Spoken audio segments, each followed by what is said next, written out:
welcome to Just Between Us. I'm Andrew Egger, filling in for Mona Charin this week. I'm going to try to keep a lid on my normal, native, twitchy, neurotic affect, channel her spirit of unflappable grace and calm. Here to challenge my ability to do that, our fearless leader, our editor, Jonathan Last. JVL, how you doing today? Never better. How are you, buddy? Oh, frequently when Mona and I do this, I've done the whole spiel of absent everything else, things are great. Unfortunately, absent everything else, things are also awful in my personal life as we try to find a new place to rent. But that's okay. We're gonna do all sunshine and rainbows. I am sorry to hear that, man. It is. God, this is one of those things where you look back and I do not envy. I remember doing this with little kids at the stage you're in. This is one of those cases where I would simply tell you, it will get better. I'm not going to sugarcoat it. I'm not going to tell you, oh, it's great. It's actually fine. It's not. It's miserable. And you just have to get through it. Sorry, brother. At some point, we're going to buy a home. And this is like resistance training for that because all the stakes are much lower with renting. But it has still been a gigantic pain for a few weeks now. Transitioning off of that onto equally pleasant topics, I think it'd be kind of fun to go sort of big picture today. I want to talk about a few things you've written about, a couple things I've written about, talk about a few places where the Trump administration has been as successful as it could probably have ever hoped to be in terms of breaking down the barriers that have restrained, that would formerly have restrained the president's attempts to deform our system, get rid of essentially a system of laws, instill a place where the president can kind of just vibe and do whatever he likes. And then we also want to talk about a couple of places where he's arguably had less success than we expected, but then it looked like maybe he was going to have a few months ago. We'll try to make something out of all of that. So I want to start with what you argued in your Triad newsletter yesterday.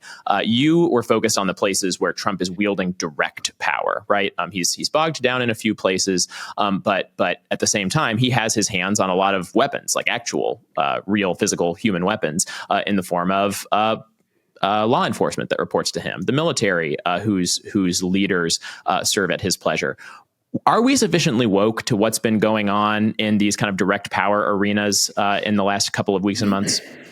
I mean, maybe sufficiently woke in the sense that what I'm looking at are things that might go bad. And it's not sure that they will. Look, if you made me assign odds, right? What are the odds that there is a full-blown military coup in 2028 in order to keep Donald Trump installed as president? The odds of that, I think, are pretty low, right? I think that is highly unlikely to happen. The problem is that the odds are more than 0.00001%. And that they've never been higher than 0.00001% before, right? This is even if the odds are very, very low, anything above zero in the American system is terrifying. And so, I don't want everybody to be setting their hair on fire about things, but we should notice that among the things he has done is it is currently unthinkable that this Department of Justice would investigate any member of the administration for anything. It is unthinkable that any independent counsel would be appointed, right? I mean, that's just, if I were to say to you, boy, do you think they'll appoint an independent counsel over this Dubai World Liberty financial arrangement where they're paying $2 billion in fees for a transaction through a coin, a stable coin that the Trump organization owns? You'd be like, yeah, no, obviously not. And that's new. Right. The idea that we simply assume the Department of Justice will not do anything to hold anything that the administration or its allies do to account legally is new. The idea that you have a SecDef who's going around firing flag officers and replacing people for no cause whatsoever, who's doing it under the thinnest possible pretext. We're reducing our more GIs and fewer generals, which is what Hegseth said. Is just, again, ludicrous. And it's a little worrisome, right? I mean, is it a problem that the guy he hired to run Joint Chiefs is somebody who is running around wearing a MAGA hat and saying that he's for Trump? That's new. Maybe nothing will come of it, but it's new. And the stuff that's happened at the FBI, where that bureau is being dismantled brick by brick. They fired, essentially. I mean, Trump didn't fire Christopher Wray, but he said he was replacing Christopher Wray, and he nominated somebody else to do the job while Christopher Wray was sitting in it. And then Wray went, and so, I mean, he was functionally fired. That's new. That's never happened before, to have an untainted FBI director replaced midstream, except for when he fired the last FBI director. I mean, so like maybe nothing comes of this stuff, but I don't know. It's ominous, isn't it? Yeah, and I think some of it is even more than just kind of ominous and potential, right? I mean, there's sort of like a sliding scale where, like you're saying, at the absolute catastrophic end would be, overthrown election, military coup, very, very unlikely, but not unthinkable to the same degree as before, certainly. And then you move a little bit along the scale to the stuff you're talking about now, where, if you or I or Liz Cheney got a knock at our door from an FBI agent, it would be hard to keep our brains from imagining that was some sort of like political retaliation. But even that is just, that is still in the realm of like the abstract and the potential, right? And that kind of thing is not actually happening. I mean, Trump is talking about, going after, former members of the January 6th committee for treason, things like that. But again, all still in the realm of the potential. But if you go all the way down the sliding scale to where the administration is interacting with the most vulnerable people, migrants and things, there's another thing you wrote about yesterday. There, we're not just talking about the potential. We're talking about what's already happening, which is plainclothes officers, people affiliated with DHS or the FBI agents deputized in to essentially do border control and deportation type work, going around masked in plain clothes, doing arrests that way. And that, I mean, it's a different thing because it's already in effect. You're much more of a law and order guy than I am. I mean, I am instinctually distrustful of police, always have been. That's not a new thing for me. But moving to a world in which you have badgeless, unidentified men wearing masks who simply walk around saying, "I'm a federal agent, surrender to me." I mean, I don't know how. I mean, this is a country with like 500 million firearms in it. A bunch of states do have stand your ground laws. Like, do we think that this isn't going to go bad at some point? Right? I mean, frankly, I don't understand, if you're in law enforcement, why you are agreeing to go along with this stuff, because it's dangerous. What is the greater danger? That you'll be doxxed and somebody will figure out that you are acting unprofessionally? Or is the greater danger that you will wind up getting caught in a mistaken identity shooting situation because people think you're a kidnapper or you're a gang member or something?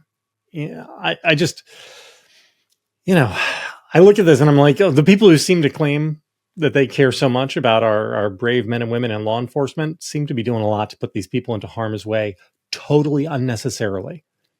Because that's the other thing. It's the unnecessary aspect of it. Like, they could do all the same things, right? Just do them professionally and above board. But they're choosing not to. They're choosing to do it in the riskiest and most confrontational and destabilizing way possible. And I mean, in my darker moments, Andrew, I have wondered if the whole idea of that isn't to provoke an incident that can then be used to justify like whatever the next level of crackdown is. I don't know. Is that crazy?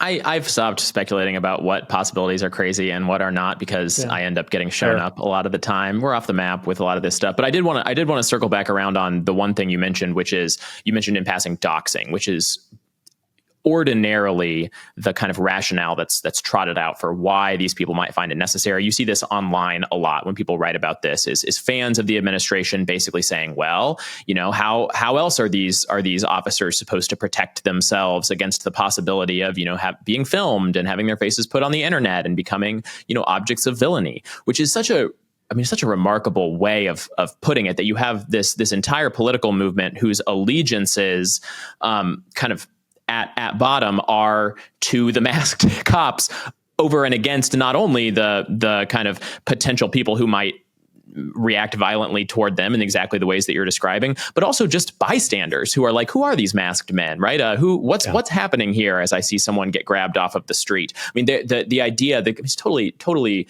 a funhouse mirror idea that it's the plainclothes officer in the mask who's whisking the illegal immigrant grandma off the street and into a van. He's the one who requires protection from, the camera phone wielding third party bystander and his social media followers. And I want to just address this idea of doxing of cops head on. I have absolutely zero sympathy for it. None whatsoever. And we are journalists. We do not hide behind Bronze Age pervert pseudonyms or Menashe's. Like, the idea is we operate out in daylight. Our names are attached to everything we say and do. And that comes with it accountability. Like, we don't just spout off. We don't defame people. We try to be careful, and we're not, we don't get everything right. We get things wrong. And because we know we're attached to it. There is no reason that people who work in law enforcement should be held to any lower standard. They are operating as agents of the state, as agents of the public good. They are trusted with the use of deadly force on behalf of the state and the population. Their work is public. And if you are not comfortable wielding deadly force in the name of the state in public and having to be accountable for your actions, you should find a different job. You should not be in law enforcement. You are in the wrong fucking line of work. And I just find it absolutely mystifying that people who work in law enforcement feel like they should be given the responsibility to make life and death decisions, but that they should be absolutely unaccountable to the public, and nobody should be able to find what their names are. Like, it makes the opposite of sense to me. Yeah. And I don't know, like, maybe this is just because I'm a journalist that I think this way, but like, why should a reporter somewhere be more publicly available and publicly accountable for their words than somebody who carries a gun and has the authorization to kill and their judgment on behalf of the state? Am I a crazy person? Am I sounding like a radical anarchist here? Or no, not in the slightest. I mean, I think, yes, not only are they authorized to do those things, but they enjoy wildly stronger legal shields if they do exercise those. An officer who exerts deadly force and is, called to account and faces trial or whatever, they very infrequently convicted. They have strong liability protections that other people don't enjoy, even other people who were also within their rights to execute deadly force, defending themselves, for instance. And yeah, I mean, I'm completely in agreement with you on that. I want to pivot a little bit from this kind of direct power stuff, though, to talk about the indirect power stuff, the places in which the Trump administration has been trying not only to wield the power, but also to shape the environment in which they are allowed or not allowed to wield that power in law and in the courts and things like that. Because I think that if you could make the argument that you could certainly make the argument that they have been much more successful, even in kind of capturing Congress and bending the courts than we would have hoped. But I do think that, relative to a few months ago when the blitzkrieg was really on and they were just, kind of defying orders left and right, and not really seeming like they were facing any immediate consequences. And it was kind of an open question of whether the Supreme Court would kind of have the stones to stand up to it at all, as they were essentially kind of daring them not to do. There has been a certain amount of pushback, right? I mean, on a certain number of issues, they've from the Supreme Court on down, they've been hitting a bunch of roadblocks on a bunch of different policy issues. So I wanted to talk a little bit about what I wrote this morning in Morning Shots, which was about a bone that Trump is now picking with what were formerly his own best legal buddies, right? The Federalist Society, which is the kind of organization par excellence for conservative legal philosophy and kind of the originalist mode of doing constitutional analysis. It's been very powerful, very influential, especially over the last few decades, and kind of hit a zenith, a lot of people would argue, in the first Trump term, when he essentially turned his entire legal operation over to this group. Essentially, he was basically like, "This is a handshake that we're going to make. I don't really know, one conservative judge from another. Not really my bag. Leonard Leo and all his guys, they're going to do a great job, sending me lists of judges to confirm, and I'm going to confirm them." He has now had a big problem with that, because even though these are judges who are going to probably give him a fairer shake than other judges appointed by other presidents, he has been so lawless, and he has been so just kind of openly and nakedly daring the courts to rein him in, that a lot of these people are doing it. He's getting pushback from his own judges and from Federalist Society affiliated judges as well.